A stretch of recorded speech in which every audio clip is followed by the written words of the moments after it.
তো hello friends, আমি Sandeep and আপনারা দেখছেন লার্নিং দুনিয়া 2.0 ইউটিউব চ্যানেল। তো ফ্রেন্ডস, আবারও কিন্তু আপনারা যারা ডব্লিউবিপিএসসির ফুড এসআই 2023-এর নতুন রিক্রুটমেন্টের ক্যান্ডিডেট রয়েছেন এবং আপনারা যারা মার্চ মাসের 16 এবং 17 তারিখে এক্সামটা দিতে যাচ্ছেন অলরেডি, তারা কিন্তু মনোযোগ সহকারে প্রিপারেশন কন্টিনিউ করতে থাকুন এবং তারই সাথে সাথে এক্সাম রিলেটেড যে নতুন বেশ কিছু ইনফরমেশন উঠে আসছে অলরেডি, সেই দিকে একটু নজরদারি রাখুন। আজকের ভিডিওটির মাধ্যমে খুবই শর্ট টাইমের মধ্যে আপনাদের কোনো রকমের কোনো টাইম ওয়েস্ট না করিয়ে একটা বিশেষ গুরুত্বপূর্ণ টপিকের উপরে আলোচনা করতে চলেছি। তাই আজকের এই ভিডিওটিকে একটু মনোযোগ সহকারে আপনি লাস্ট পর্যন্ত দেখার চেষ্টা কিন্তু করবেন। তো দেখুন ফ্রেন্ডস, আজকে যে ভিডিওটা ক্রিয়েট করছি এখানে একটা গুরুত্বপূর্ণ টপিক নিয়ে আমরা আলোচনা করব। আলোচনাটা কি করব, আপনারা অলরেডি জেনে গেছেন যে পিএসসির মাধ্যমে গত দুদিন আগে তাদের অফিসিয়াল ওয়েবসাইট থেকে একটা নোটিফিকেশন প্রকাশ করে আমাদের সকলেরই প্রতীক্ষার অবসান ঘটানো হয়েছে এবং যে কনফিউশনটা ছিল চাকরি প্রার্থীদের মধ্যে, সেই কনফিউশনটাকে সম্পূর্ণরূপে দূর করা হয়েছে। আমরা জানি যে ইতিপূর্বে আমরা বেশ কয়েকটা নোটিফিকেশন ভাইরাল হতে দেখেছি, যেখান থেকে বলা হয়েছিল যে মার্চের 16-17 তারিখে একটা ডেটে 3টে করে শিফটে এক্সামের ডেট সিলেক্ট করছে পিএসসি। তো আমরাও বেশ কিছুবার এই বিষয়ের উপরে বক্তব্য রেখেছি, আমরা বেশ কিছু ইনফরমেশন আপনাদেরকে দিয়েছি। আমাদের সেই ইনফরমেশনগুলো সম্পূর্ণরূপে সঠিক প্রমাণিত হয়েছে এবং আমাদের কিন্তু ডব্লিউবিপিএসসি গত দুদিন আগে তাদের অফিসিয়াল ওয়েবসাইট থেকে নোটিশ আকারে একটা অফিসিয়াল অ্যানাউন্সমেন্ট করে দিয়েছে। তারা কিন্তু জানিয়ে দিয়েছে যে মার্চের 16 এবং 17 তারিখে আপনাদের এক্সাম ডেট সিলেক্ট করেছে তারা, এবং একটা ডেটে 3টে করে শিফট, অর্থাৎ দুটো ডেটে টোটাল 6টা শিফটে প্রিলিমিনারি এক্সামটা কন্ডাক্ট করাবে পিএসসি। তো এবার এই টপিকটা তো আপনারা সকলে অলরেডি জেনে গেছেন। তো কেন বলছি আজকের ভিডিওটা গুরুত্বপূর্ণ আপনাদের কাছে, তো দেখুন ইতিপূর্বে পিএসসির ইতিহাসে বা আমাদের ফুড এসআই রিক্রুটমেন্টের ইতিহাসে আমরা দেখেছি যে যতবারই এক্সাম কন্ডাক্ট করানো হয়েছে একটা ডেটে একটি শিফটে কিন্তু এক্সামটা কন্ডাক্ট করানো হতো। আমরা দেখেছি এসএসসি অর্থাৎ স্টাফ সিলেকশন কমিশন কিন্তু দীর্ঘ বেশ কয়েকদিন ধরে তাদের রিক্রুটমেন্ট প্রসেস চালায় প্রত্যেকটা ডিপার্টমেন্টে বা প্রত্যেকটা রিক্রুটমেন্টের ক্ষেত্রেই তারা যখন এক্সাম নেয় বা এক্সাম কন্ডাক্ট করায়, তখন আমরা কি দেখেছি যে তারা কিন্তু দীর্ঘ বেশ কয়েকটা দিন ধরে বেশ কয়েকটি শিফটে তাদের এক্সাম কন্ডাক্ট করায়, কারণ সেখানে হিউজ সংখ্যক ক্যান্ডিডেট অ্যাপ্লাই করে। তো সেক্ষেত্রে একটা ডেটে একটি শিফটে সকলের এক্সাম কন্ডাক্ট করানো সম্ভব হয় না। তো এবার পিএসসির কিন্তু সেরকম পরিস্থিতি তৈরি হয়েছে। ফুড এসআই রিক্রুটমেন্টের 2023-এ এত সংখ্যক ক্যান্ডিডেট এখানে অ্যাপ্লাই করেছেন যে একটি শিফটে তাদের রিক্রুটমেন্ট কমপ্লিট করানো যাচ্ছে না, এমনকি একটি ডেটেও তাদের রিক্রুটমেন্টের এক্সাম কন্ডাক্ট করানো সম্ভব হচ্ছে না পিএসসির পক্ষে। তাই দুটো ডেট সিলেক্ট করা হয়েছে, একটা ডেটে 3টে করে শিফট রাখা হয়েছে।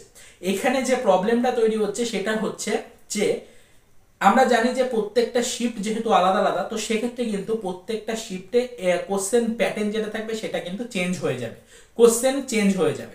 এটা কিন্তু ফ্রেন্ডস একটা বড় ফ্যাক্ট। তো চাকরি প্রার্থীরা একটা টেনশনের মধ্যে কিন্তু রয়েছেন আপাতত, যে যদি 3টে করে শিফট নেওয়া হয় একটা ডেটে, তাহলে এক্সামের প্যাটার্ন পরিবর্তন হবে। এক্সাম প্যাটার্ন বলতে কোশ্চেনটা পরিবর্তন হবে।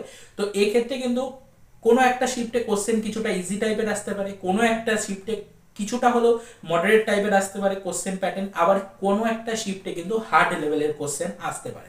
এক্ষেত্রে চাকরি প্রার্থীরা কোন শিফটে পড়বেন সেটা নিয়ে কিন্তু একটা চিন্তার বিষয় থাকছে। এবং এই ক্ষেত্রে আমরা জানি যে এসএসসি অর্থাৎ স্টাফ সিলেকশন কমিশন কি করে, প্রত্যেকটা শিফটের যে কোশ্চেন প্যাটার্ন থাকে সেগুলোকে পরবর্তীতে নর্মালাইজ করা হয় এবং সেই অনুযায়ী কিন্তু কাট অফ মার্কস দেয়। তো এবার বর্তমানে পিএসসি যাতে এই যে দুটো ডেটে 3টে করে শিফটে কন্ডাক্ট করাচ্ছে আপনাদের এক্সামটা, এখানে যাতে নর্মালাইজড প্রসেসটা থাকে, সেটার জন্য চাকরি প্রার্থীরা কিন্তু একটা নতুন সিদ্ধান্ত নিয়েছেন মেল ক্যাম্পিং এর। অলরেডি মেল ক্যাম্পিং নিয়ে আলোচনা করেছি চ্যানেলে, আমরা male camping related video upload করেছি, সেটা আশা করি আপনি দেখেছেন। এবং আমাদের ভিডিওটা না দেখলেও আশা করি আপনারা ইতিমধ্যে জানেন গত 22 তারিখ থেকে মেল ক্যাম্পেইন শুরু হয়েছে। আমাদের মার্চের 1 থেকে 2 তারিখ পর্যন্ত মেল ক্যাম্পেইন কিন্তু চলবে। এখানে বেশ কিছু বিষয়ে কিন্তু চাকরি প্রার্থীদের প্রশ্ন রয়েছে, বেশ কিছু বিষয়ে চাকরি প্রার্থীরা কিন্তু দাবি জানিয়েছেন। তো সেগুলো কিন্তু পিএসসির কাছে যাতে পৌঁছায় তাই এই মেল ক্যাম্পেইনের আয়োজন করা হয়েছে।